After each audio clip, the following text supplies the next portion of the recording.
Welcome to the first part of Align Your Way to Success. This is the personal alignment section. As always with online training, I highly recommend that you get in a distraction-free environment so that you can really plug into this. I'm going to ask a lot of questions, walk you through a lot of different things. Please make sure you take a second to download the worksheet if you haven't done so already. That way you can fill in your answers or have a piece of paper handy because we want to make sure that you're able to really dial in what we're working on. So let's jump straight into it. So defining your personal goals, work does take up a tremendous amount of our time, whether that's a career or whether that's you working for your business or businesses that you own. I always like to ask the question, do you understand why you're working or what you're working towards? Do you understand why? Like, why do you wake up and go to work every day? Now, if your answer is survival, right? Or I have to pay the bills or something that kind of mandates that you wake up and punch the clock or wake up and push things forward, then we definitely need to have a conversation. We need to work on this because I want to make sure that when you're showing up to work, again, whether you're moving your career forward or whether you're working in and on your own business, that we understand why. We have an intent, we have motivation.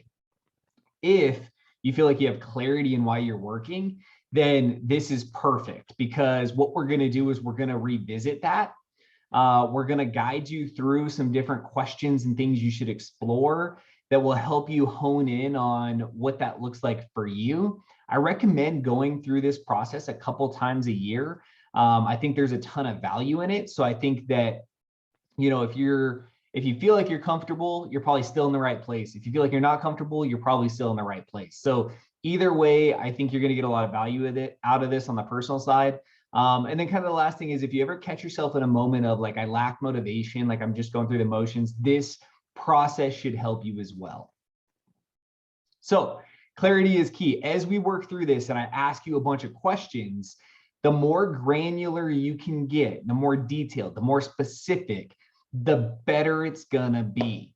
So make sure that you really take the time to drive into the details. This is one of those activities where the more specific and the more clear you are, the better the results are going to be. So an example, one of the things we're talking about is owning a house. So let's say that your answer is like, hey, do you want to own a house? Your answer is yes, I want to buy a house, right? So on your dream board, goal board, the answer to that question, you're going to put buy a house. What I really want you to do is I want you to fully and clearly understand what buy a house means. What kind of house? Where is it located? How many bedrooms? How many bathrooms? Does it have a garage? What's the lot size? Is it fenced in? Is it not fenced in? Does it have other amenities? Do you need a pool? Do you want a hot tub pad? Do you want a playground for your kids? Do you want to be in the city, out of the city? What does buy a house mean? What kind of house? So you need to clearly define it. And then not only do you need to clearly define it, once you clearly define it, you need to understand what the cost is to acquire the thing that you want. And we're going to apply that to a lot of different things that we're working on. So if I say, hey, clarity, anytime during this presentation, please make sure that I'm just reminding you to really get specific. I want you to, in this case, if we're talking about houses, like call a realtor. Don't get pre-qualified. Call a realtor and say, hey, look, if you could just show me some houses for a day, I'm not planning on buying today. I'm planning on buying sometime in the future, though. Love to work with you in the future, but I'd like to gain clarity on what I want or don't want. If we could just take a couple hours of your time, go look at a few houses and really narrow down and really create a visual on what I want to buy, maybe even take a picture in front of it, that would be valuable because now we have very clear path forward on what that goal would look like. So again, clarity is key. I want you to get hyper specific. I want you to write things down. I want you to define them. Now, I want you to be agile through the process. And we'll talk about mindset in other courses, but this one's all about clarity. Next, take time to review. So it is critical that you work through this. So if we were doing this in person, the whole first hour of our first session together, I would work this process with you. So I would ask you these questions, we'd throw it up on the whiteboard or the notepad, and we would look at like, what is your current state? What's your desired future state? How did you get here? Where are we going? Why are we going there? And are we aligned on what our personal needs, wants, and desires are, and how those translate to our professional life? And as our professional life going to produce the outcome that aligns with the personal need, wants, and desires. It may not. So that's part of this alignment, right? If we can get alignment and make sure that our professional supports the personal and our personal aligns with the professional, that's where we can move forward to success. So let's start with the easy one. Let's talk money, right? So we have to talk money if we're working. That's a piece of it. So I want you to think about money in 3 ways, right? So I want you to identify one thing first. What is that survival income level? So this can't just be a guess. The back end of the work here is, what is the amount of money that you need to cover your monthly expenses? Now, this shouldn't be monthly expenses that are lavish. This should be your core hard monthly expenses plus food, plus gas, maybe plus a couple dollars for spending, like very minimal money. This would be that amount of money where, like, yes, you can survive, right? That's it. What's that number? Now, if you don't know that number, you're going to need to pull your bank account up. You're going to need to go through 1 or 2 or 3 months and look at, what things do I pay for consistently, right? Do I have Netflix and HBO Max and Disney Plus? All of those are repetitive payments we got to include in there, because that's 15, 20 bucks a month times 5, right? Insurances, things like that. The next number I want you to define is the live amount. So the live amount is that survive amount. So you know that you're covering all of your core expenses, but it should allow you to go to the movies, go out to eat with your spouse, maybe buy some extra stuff for your kids. It's got a little bit of cushion, right? So if the first one was, I need $3,000 to survive, the live one might be 4,000 or 4,500, right? Depending on the size of your family, if you're married, if you're not, what that looks like. So that'll be your live goal. So you want to write that down. Next is your thrive goal, right? So this should be a stretch income, right? So this should be something that you can't clearly visualize a path to necessarily, but this also shouldn't be something that is so far-fetched you're never going to get there. So again, in the same analogy, if it was 3,000 and then say 4,500, thrive goal might be 6,000, might be 7,500, might be 8,000, might be 10, right? All these answers are going to be hyper specific to you, and they should be, right? On this, I want you to have those 3 numbers. So in my life, I want to know that in order to survive, I need blank, right? And that covers my core expenses. Again, if you don't understand your core expenses, then one action item you should have from this is go analyze your core expenses, so you know with real clarity, what do you actually need to survive? What do you need to live, right? So little cushion, some eating out, ability to buy a couple things. What do you need to thrive, right? What do we need to get ahead and really crush life? What's that next goal? I want to have those written down and have clarity on those, because once we commit to those numbers, then we can chase them, right? Now we have a real understanding of, is our current income in line with that, which we'll talk about on the professional side, and where are the gaps and how do we accomplish that? So income first, make sure you guys crush the income goal. Purchases. All right, let's talk about spending money, right? Other than living, right, which is the last slide, right, the surviving and living part, what are some things that you're trying to work towards purchasing? So first, a house. Do you want to increase your ability to have a better rental, right? Do you want to change your living environment to a bigger apartment? Or maybe you live in an apartment and you want to rent a house. Maybe you're currently renting and you want to purchase something, whether that's purchasing a condo, purchasing a townhouse, or purchasing another house, right? Or just a house. Maybe you live in a house, but you want to upgrade the house, right? You want to buy something new. Maybe you live in a house, but you just want to upgrade the house you're in. Maybe you live in a house, but you want a vacation property, right? All of those things, again, one of those is probably your goal. So I need you to define, as it relates to your living situation, what goals do you have? If you want to own a home, great. Then I want you to write that down. Now, the other side of that is we want clarity, right? So back to the clarity side. So if you tell me, yes, Devin, I want to buy a house, then I need you to get extreme clarity in that, right? Define that, take pictures of it. Go find a house that you would be super stoked to buy. Even though you know you're not going to be able to buy it today, let's get clarity on it so we know it exists. We know what it's going to cost to get there, and we can actually build a plan to get there. We also can visualize it. It's very real to us, right? If you want to upgrade your house, go get the list done. What are you upgrading? What's it going to cost? Have the contractor come out. Let's get that dialed in. What's the cost forward? So we can then explore, how do we get to that? Next, car situation, right? Do you or your spouse need a more reliable car? Do you need to purchase a car for a kid, or is that going to come soon? Do you want a fun car? Maybe you have a car for every member of the household and you want a fun car, right? Do you want a van? Do you want an RV? Do you want motorized toys, side by sides, trailers, dirt bikes, right? Anything in that bucket, if you want it, again, define it, right? So if you say, yes, I want to upgrade my car. Okay, what's that mean? Do you want a truck? Yes. Okay, what kind of truck? Do you want a full-size bed? Do you want a crew cab? Do you want leather interior, cloth interior? Do you want new? Do you want certified pre-owned? Does it need to be four-wheel drive? What color do you want, right? So go to CarMax or go somewhere where you can look at it and be okay walking off the lot without buying something, but go find the car. Which car, once you sit in it and you feel it and you experience it and you're like, oh yeah, this is what I want. That's the level of clarity I need you to get to, right? If you want an RV, go look at RVs. Go find the RV you want. Define that. Take a picture of it and know exactly what the cost is to get it. Because once we know, again, then we can create a plan to get there. Until then, there's gaps that we just can't fill. And then last, what other purchases do you want?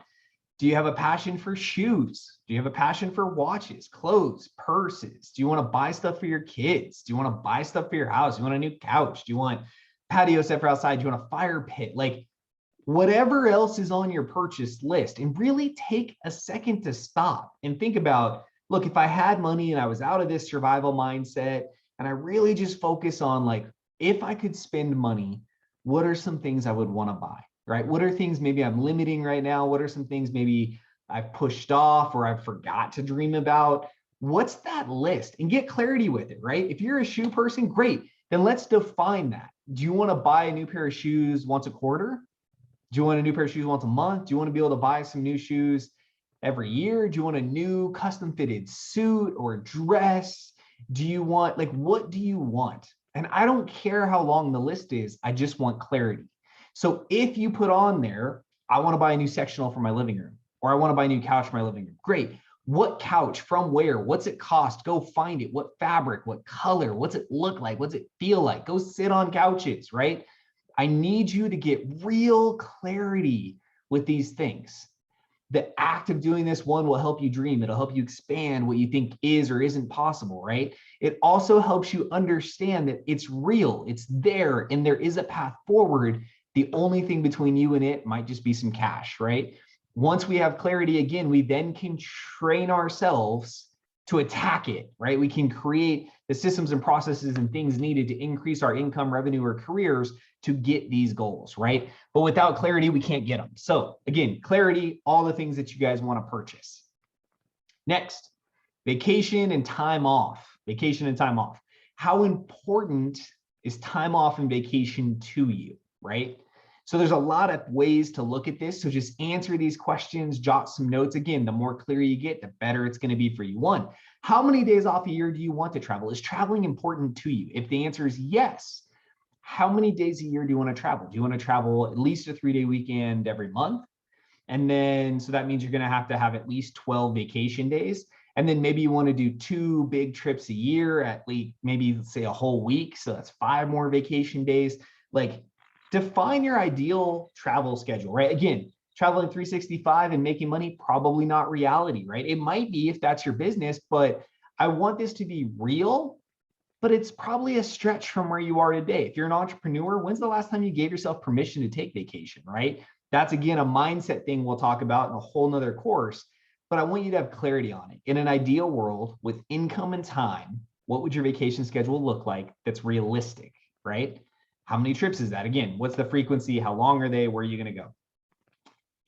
Are there any big trips you want to take, right? We're a huge Disney household. We love Disneyland. We love Disney World. Like, what are you passionate about? Do you want to go to a different country every year? If so, how long, right? If so, what country this year? What country next year? What country the year after? List the countries and then plan the trip. What's the airfare cost? What hotel do you want to stay in? What excursions are you going to do? How much spending money do you need? What's the average cost for food per day while you're there? Make the trip. Go figure out exactly what that trip looks like and put a price tag on it, right? Is it a $10,000 trip or is it a $500 trip, right? Again, more clarity, the better. Design that trip. If you tell me, hey, I want to go on a trip next year, but you haven't put any thought into it, no, go define the trip. Let's understand what financial and time commitment are needed to reach that goal of going on that trip. Do you want to do staycations, right? So as part of this, do you want to just grab a room at the hotel down the street or the casino and just, do a staycation? Do you want time off to do nothing? Like, do you want to just be at home and have a day without the kids, without the fam, where you just clean the house and get some stuff done, right? Or do you want time off to spend with family? Like, are there some family things you want to do? Maybe you want to expand at holidays. So all of these things are things I want you to think about. If we think about current state, desired future state, where you are now, where you want to be, these are all the things I want you to define, right? Where is there opportunity that's being missed? Where have you not taken time off where maybe you wanted to? Let's get that really, really clear again, right? Super clear. Next, retirement and financial planning, right? Do you have a long-term financial plan? That's my first question. Do you have a plan? Are you just going to work to make money, or are you going to work with an idea that at some point you're going to have enough money to draw from to pay you, right? If not, step one here as an action item that's going to be a takeaway is you have to sit down with a financial advisor. You have to. I don't care what financial advisor you sit down with. I don't care how much you think you have or don't have. I don't care if you think you're set. If you have not sat down with a financial advisor, then the step here is you need to sit down with a financial advisor, right? I don't care if you talk to someone who's captive, an independent broker. I don't care if you talk to your friend. I don't care if you just walk in some random place and find someone, right? I can give you referrals if you ask, but I want you to get, again, real clarity here. How much money should you be allocating? If you have kids coming up, how much should you allocate to them? Do you need life insurance and protection to protect your assets, protect your income, right? Do you need disability and other things in the financial world, right? Go figure this stuff out and figure out what it's going to cost, right? Should you max your retirement account out every year? I don't know. I don't know how old you are, right? I don't know what your goals are for retirement. I don't know what you want to do in retirement. That answer is different for everybody, and the formula to get there will be different, right? If this is your first time talking to financial advisors, I'd recommend you talk to 2 to 3, right? Go talk to 2 to 3. They'll have a slightly different perspective because everybody has a different strength, and just get some different, again, info, right? This is info gathering, but I want you to have clarity. I want you to know that there's a path to retirement. If you have kids, it's a little more expensive before then. If you don't have kids, maybe you can shorten that timeline. So again, go figure that out and figure out how much an increase in income or an increase in overtime or a little bit more every year could dramatically impact how soon or how much you get in retirement, right? If you have a plan in place and you're like, I have an awesome financial advisor, they crush it, cool. How often do you talk to them? When's the last time you asked them questions? When's the last time you guys had conversations about cryptocurrencies and NFTs and all this other fancy stuff that's flying around? And does any of that stuff impact you? When's the last time you had all those conversations, right? So again, might just be time to sit down with your financial planner and have some conversations, especially after you go through this whole exercise. Next, does your plan include protection, right? Is it diversified? Those are things you should look at as well, right? If you just have a Roth and you just have life insurance, maybe that's good for you, maybe it's not. But go talk to your financial advisor. Again, I'm not giving you financial advice. I'm just saying seek advice and gain clarity in this bucket. And it needs to be very, very clear so you understand, again, what we're working towards. If you're going to work forever, that's great. But you should still have money working for you somewhere, somehow. And it's a conversation you need to have and you need to educate yourself on. Time and schedule. So we kind of talked about this on the vacation side. So this is the actual work schedule. What is your current work schedule? Write that down and be honest with yourself, right? If you have a 9 to 5, is it really a 9 to 5? Like, when do you clock in? When do you actually clock out? How much overtime you're working? Do you have to work weekends? Do you work at nights? Are you on call, right? Is this little thing called a phone, right? Is this sitting on your desk all the time and you're answering it? So that probably expands your time. If you're an entrepreneur, what do you actually work? And I want you to be honest with yourself. A lot of entrepreneurs say they're busy or they work a lot. I want you to validate that. Like, when do you actually go to work? When do you actually get off work? Are you actually working 60-hour weeks, 12 hours a day, right? 7 to 7, 5 days a week? Are you actually doing that? Are you actually doing that? Or are you going in at 10 and you're working till 7? All right, do the math, right? Write that schedule down so we have clarity on it. Do you work weekends? What's that look like? Do you ever work extra hours? If so, write that down as well. And then, are you compensated for that? So as an entrepreneur, are you actually monetizing the extra time that you're putting in? Or as an employee, are you actually getting paid for that? Or are you working salary, right? So let's make sure we're identifying those extra hours we're working too. And then what else takes up your time? If you look at a time block for your week, right? And we look at, where do you spend those 140 hours a week? Where are they? What are you doing with them, right? So kids, family, hobbies, volunteer, etc., right? If you feel like you're out of time, if you feel like you can never get stuff done, you feel like you're always busy, then I highly, highly recommend you do what's in bold and you spend 2 weeks at the end of the day doing a very clear recap of everything you spent time on today. Time were you out of bed? What'd you do between the time you're out of bed and the time you got in bed, right? So right before you get in bed, you could think back through the day and really analyze it. If you put it all on your calendar, it's even better, right? I woke up at X time. I drank a protein shake. I went to the gym. I got back from the gym. I got the kids ready. I got myself ready. I dropped one kid off at school. Then I was in meetings. I was in meetings until I picked one kid up. Then I picked the other kid up. Then I went home. Then I made dinner. Then the kids went to bed. Then I worked until 10, right? Or if it's a 9 to 5, same thing, right? But I want you to have real clarity. What else are you doing in there too, right? Are you having to sacrifice time for hobbies, for volunteer time? Like what else are you putting and spending your time on? If you're on a bunch of boards, get clear with like how much time are you really allocating to that board? Because at some point we're going to want to look at the time to value return. And is it worth it, or have we overexpanded ourselves? And it's okay to restrict that a little bit and get back to making sure we allow time for things like our health, right? For things like our family and things like ourselves, right? Like you need time for you. So I want you to get really clear with your time and schedule here, right? What are you actually spending time on? What's your work time look like? And what are you doing with the rest of your week? Again, a great activity, because the goal here is I want to capture, can we get more workable time or billable time? Are we completely out of time? What other things are restraints on your time that we need to consider and be aware of? So if we're looking at income goals, but we can only work 30 hours a week, then we have to make more per hour because we have to allocate the rest of that time for blank, right? So that's what we're shooting for. So again, make sure that you're getting clarity there. Next, volunteering and donations. So do you currently volunteer time and money?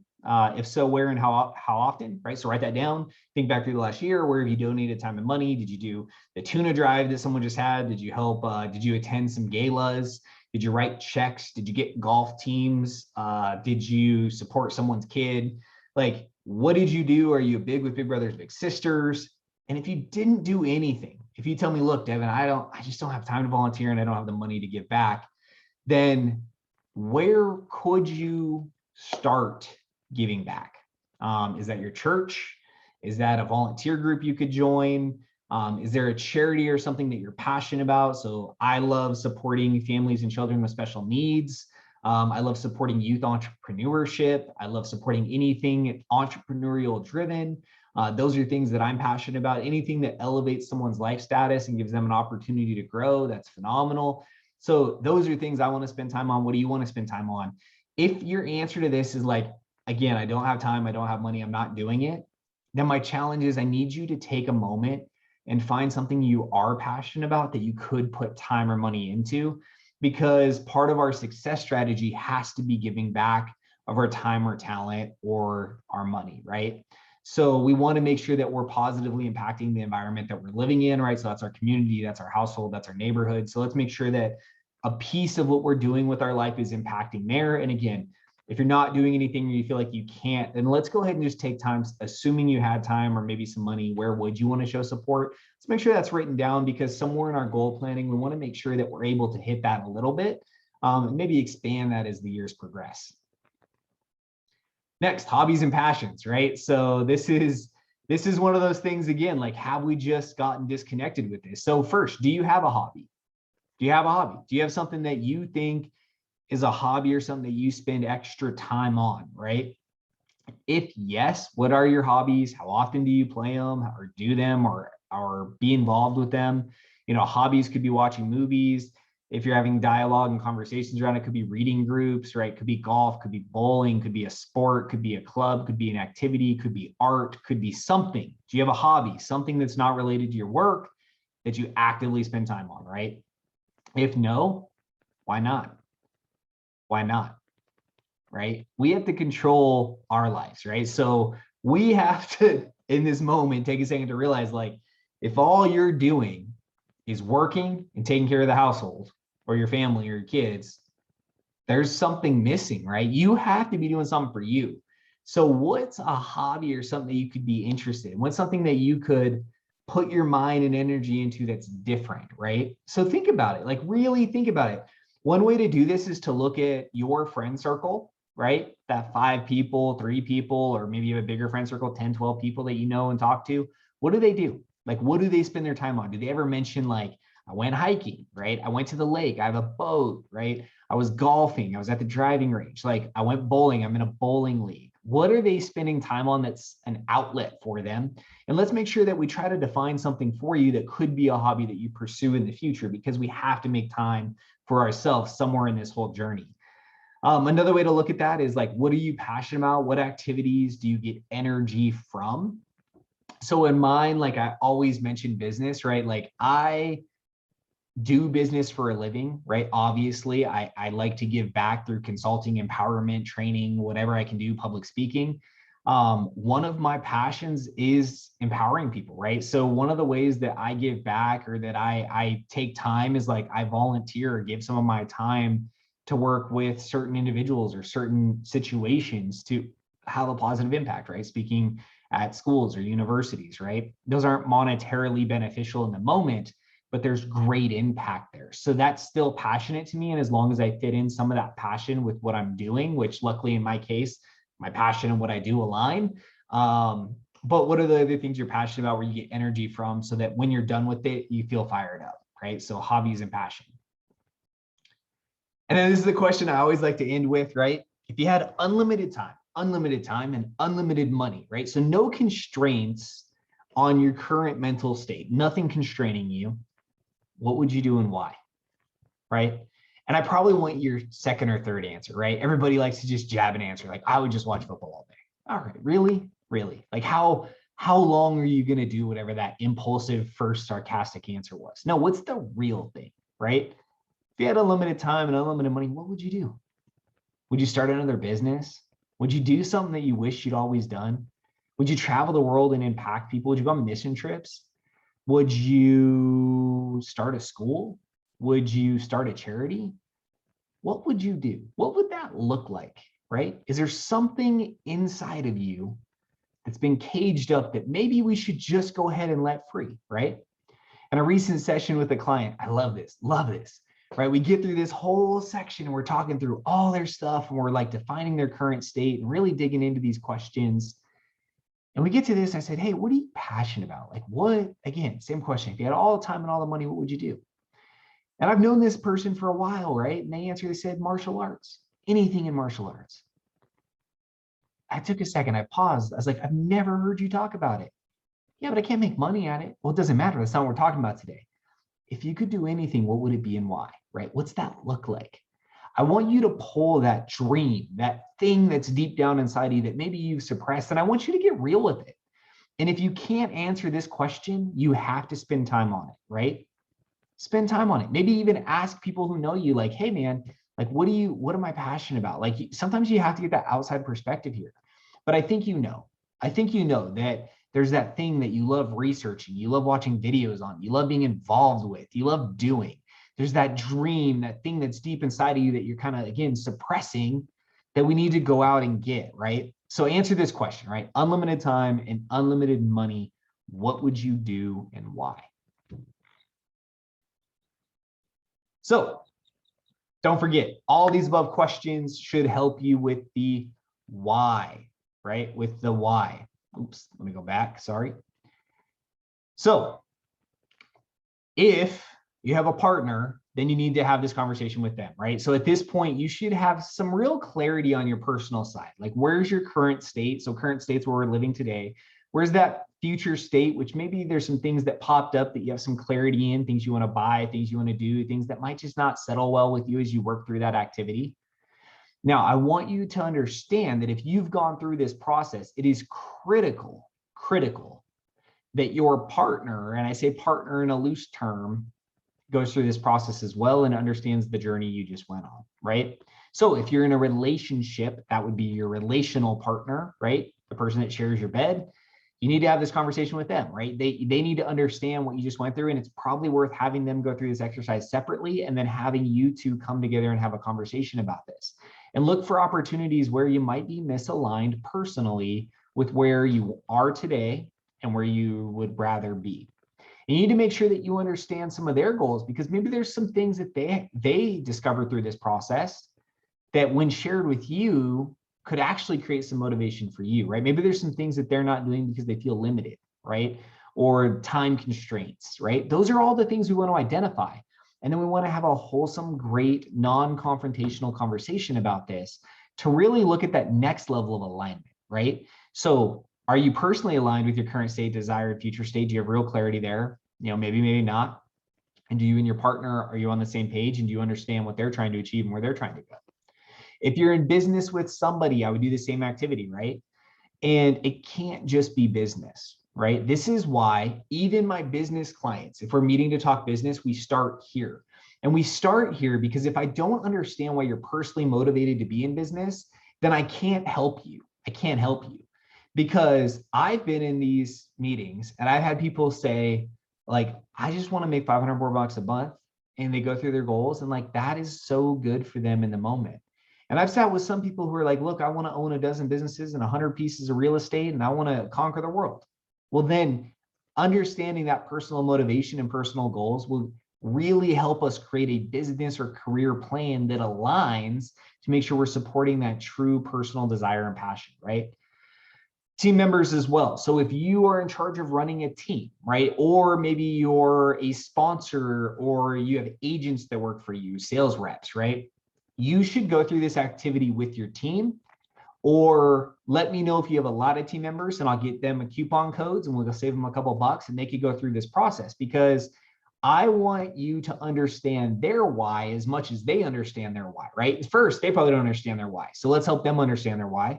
Then I want you to understand their why, because if you understand their why, then you can properly motivate, instruct, and build a plan that will help them reach their why, not your why. Right? So again, now that you've been through this process, if you have business partners, if you have relational partners, or if you have team members that you're influencing or working with, I highly recommend that all of this conversation is impacted and had with those individuals as well. And when you're talking about your team members, you want to make sure you've been through this and you have real clarity in your own why, because you want to share your own examples of aha moments, of clarity, of gap analysis, of things that you saw that you wish you had done. So with that, that's the end of part one. You succeeded, right? Please take time if you need to rewatch this, if you need to drive more clarity, if you have more questions, right? If there's something you feel like that's missing, maybe you want to really define a health plan or a fitness plan that fits you. If you want to really do more with your church or volunteering, if there's something that popped up in there that you didn't have clarity on, like your schedule, if there's some activities you need to do, like driving real tangible clarity in any of these sections, let's identify those things. So make sure you've been filling out the worksheet or your notepad and you have real clear takeaways. The clearer and more defined the personal section is, will prepare you for the next conversation on the professional side. And then part three, the gap analysis, looking at what can we do to impact today to get to tomorrow, now that we understand where we want to go and our possibilities to get there. So congratulations on finishing part one. I'll see you in the next video.